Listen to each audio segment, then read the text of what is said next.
अस्सलाम वालेकुम dear students, मैं फहमीदा सुल्तान फ्रॉम BMS सलकूट। डियर स्टूडेंट्स, हमने नया चैप्टर स्टार्ट किया था एसिड्स, बेसिस और सॉल्ट्स।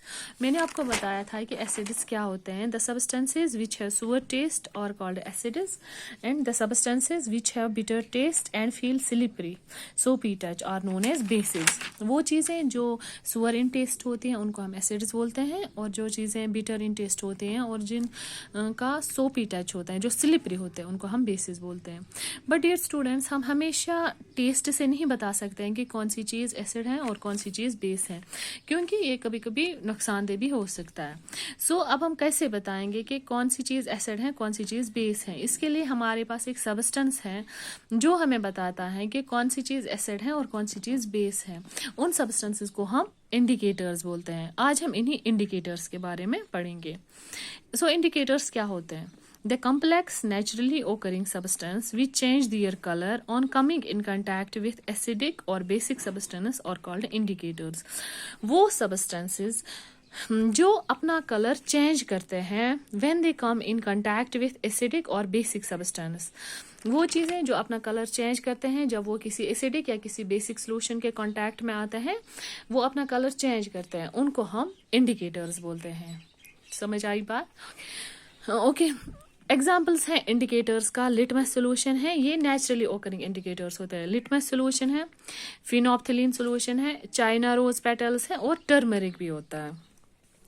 अब हम इनके बारे में डिटेल में पढ़ेंगे, इंडिकेटर्स के बारे में, नेचुरल इंडिकेटर्स के बारे में। सबसे पहले हमारे पास है लिटमस, ए नेचुरल इंडिकेटर।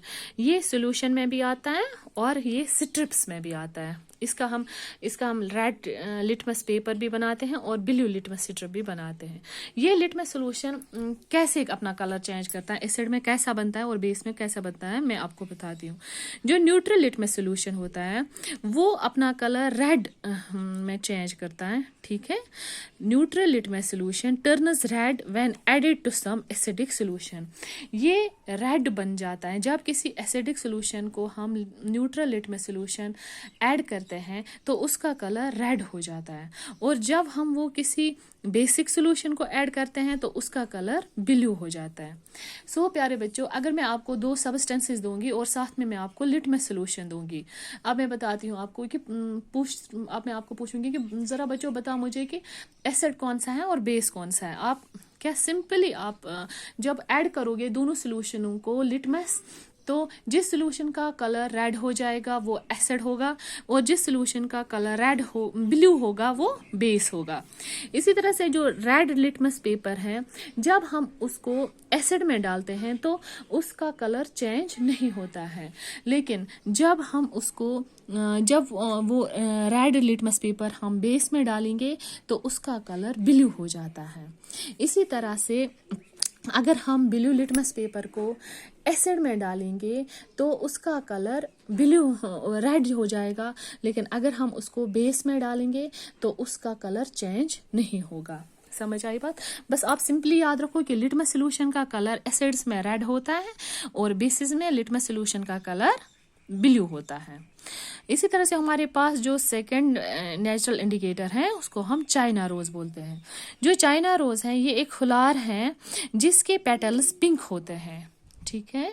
सो अगर हम उसका सोल्यूशन बनाएंगे तो वो भी पिंक ही बनेगा।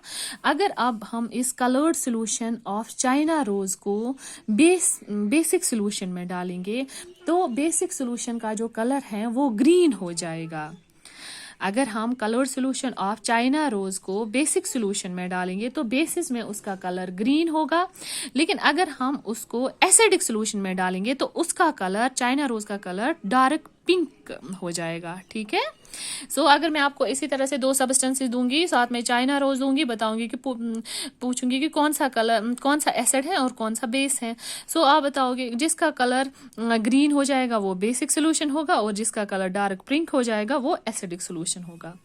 इसी तरह से हमारे पास तीसरा जो इंडिकेटर है उसको हम बोलते हैं फिनोप्थिलीन। फिनोप्थिलीन एक ऑर्गेनिक डाई है, इसका अपना खुद का कलर नहीं होता, ये कलरलेस होता है। ये फिनोप्थिलीन अगर हम इसको बेसिक सोल्यूशन में डालेंगे तो उसका कलर डीप पिंक हो जाएगा, ठीक है। अगर हम फिनोल्फथलीन को बेसिक सोल्यूशन में डालेंगे तो उसका कलर डीप पिंक होगा।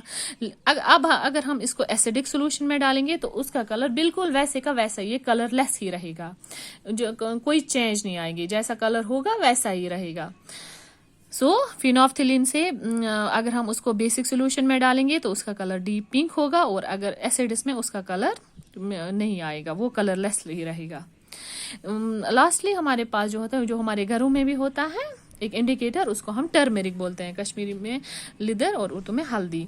जो टर्मेरिक होता है ना बेटा, इट इज येलो, थोड़ा बहुत येलोविश होता है कलर में। सो जो ये टर्मेरिक है, it turns brownish red in basic solution. अगर हम इसको बेसिक सोल्यूशन में डालेंगे तो इसका कलर ब्राउनिश रेड होगा, लेकिन एसिड्स में इसका कलर चेंज नहीं होता है, वो वैसे का वैसा ही रहता है। ठीक है, बेसिस में इसका कलर ब्राउनिश रेड होता है और एसिड्स में इसका कलर चेंज नहीं होता है। सो ये थे कुछ इंडिकेटर्स के बारे में। The complex naturally occurring substance which change their color on coming in contact with acidic or basic substances are called indicators। यहाँ मैंने नेचुरल इंडिकेटर्स के बारे में डिटेल में बताया। सबसे पहले लिटमस है, सेकंड चाइना रोज, फिनोल्फथलीन है और टर्मेरिक है। It's all.